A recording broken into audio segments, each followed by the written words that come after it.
Hi, everybody. My name is Paul Girard. I'm a student loan consultant, and I'm very pleased to be working with the American Dental Education Association, ADEA, and ExploreHealthCareers.org to provide you with some information designed to help you do a better job of managing your student loans and to help you borrow more responsibly. This short primer is on interest rates and how they work on your student loans. Now, interest is nothing more than the money that you pay to a lender or the organization that loans you their money. It's actually calculated as a percentage of the original amount that you borrow. And clearly, the higher that percentage or the higher the interest rate, the more expensive that loan is going to be.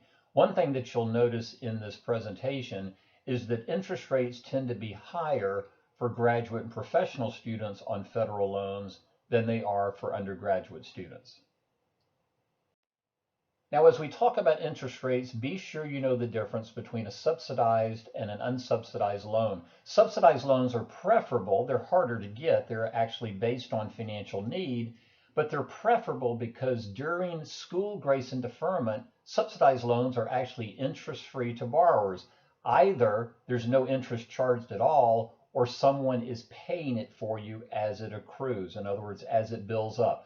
Talk to your financial aid office about how to apply for subsidized loans. By the way, subsidized loans are no longer available for graduate and professional students. Now, unsubsidized loans are based on the cost of attendance, and with unsubsidized loans, you are responsible for all the accrued and unpaid interest that builds up during school, during grace, and during any deferment periods. You're not actually required to pay it during school, but you are ultimately responsible for it. And eventually, that interest that you don't pay will be added back to the original principal amount, and that's called capitalization. Now, speaking of capitalization, capitalization is when the accrued and unpaid interest that builds up is added back to the original amount that you borrowed, and that obviously results in a higher principal balance. And then interest is charged on top of that.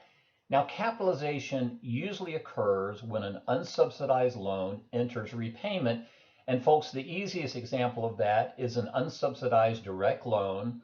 Interest accrues during school, and let's suppose you're not in a position where you or someone can pay it for you, and then you have a 6-month grace period after you graduate or drop below half-time status. If the interest is not paid during school in that grace period, it will capitalize at the end of the grace period as you enter repayment on your student loan. Now, a few more comments on capitalization. Obviously, the less frequent this happens, the better, because if it happens frequently, the loan balance is going to grow faster. You may actually have heard phrases such as interest on top of interest. That's what folks are referring to if the capitalization is happening on a very frequent basis. Now, private loans tend to have more frequent capitalization policies, so if you're considering a private loan, either in lieu of a federal loan or in addition to a federal loan, be sure you ask not only about the interest rate on the private loan, but also the capitalization policy and how fast or how frequent interest capitalizes on the private loan that you're looking at. Now, in all likelihood, the majority of the loans that you take out while you're in your health sciences program will be directly from the federal government in the federal direct loan program. Interest rates on federal direct loans change on new loans dispersed on or after July 1 of any given year.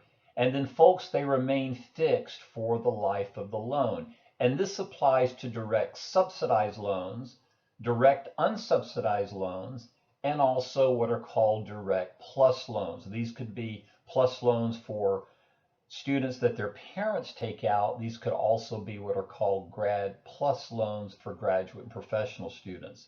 The thing to remember here is when you get a federal direct loan, the interest rate is fixed and will remain fixed for the life of the loan. But every time you take out a new loan dispersed on or after July 1 of any given year, the rate on the new loan will be different. All that really means is when you get out of your program, if you've had multiple federal direct loans, you're going to have different interest rates on those loans. Now this chart shows the interest rate history for federal direct loans for the past few years. Folks, we're recording this in November 2015. There are lots of numbers on here, but there are two things I would call your attention to. First of all, if you just look from year to year, you will see that just like we said on the previous slide, interest rates on new loans change every single year. The other thing I would call your attention to is if you look in the far right-hand column or the far two right-hand columns, you will note that the interest rates, as we said earlier, on loans for graduate professional students are higher than they are in most all cases for undergraduates. So if you're thinking about going to graduate school, you can count on, at least right now, the interest rates being higher on federal loans when you're in graduate or professional school. We also want to briefly mention what are called campus-based loans. These are loans where your school is actually the lender, and not every school has what we call campus-based loans. They include what are called federal Perkins loans. By the way, there are no Perkins loans for first-time borrowers. So if you've never had a Perkins loan before, currently, based on the recent rules, there are no more Perkins for new borrowers. But campus-based loans include Perkins at a 5% fixed rate if you're eligible and the funds still exist for you. Certain loans for health profession students in the medical and dental school disciplines, and those are at a 5% fixed rate. And then if your school happens to have any loans directly from the school, then the interest rates can vary, and you'll need to check with the financial aid office not only about the availability of those loans, but also what the interest rate is. Always check with your financial aid office about the availability of campus-based loans and the interest rates on those loans. Now, if you're taking out a private loan either in addition to federal loans in school or in lieu of federal loans, be sure you ask about the interest rates. They can be fixed or variable depending on the lender. If you happen to get a variable rate private loan, be sure you know how often the rate can change, and is there a maximum rate that can be allowed? How high can that interest rate go? You clearly also want to know the impact of the rate change on future payments that would cause your payment to go up if the interest rate went up. You also want to find out, does the rate change and increase when you go from school into repayment? That's the case on some private loans. And we've talked about capitalization before. Be sure you also ask how often accrued and unpaid interest is capitalized on any private loan you take out. Now, as we close this short presentation, we want to give you some common sense tips on how to negate the impact of high interest rates and capitalization. Perhaps the first obvious one is never borrow more money than you need. And if you have to take out an unsubsidized loan, see if you can find a way to have the interest paid on the unsubsidized loan while you're in school. If you have a partner or a spouse or family who's offered to help, that would be a terrific way for them to help you reduce the impact of interest rates and capitalization. Also, when you enter repayment, if you begin to aggressively pay your debt off and you pay more than the required amount, talk with your loan servicer to see if you can target any voluntary or additional payments against your most expensive loans. Remember, we said earlier that you will have different interest rates on different loans when you graduate if you have multiple loans.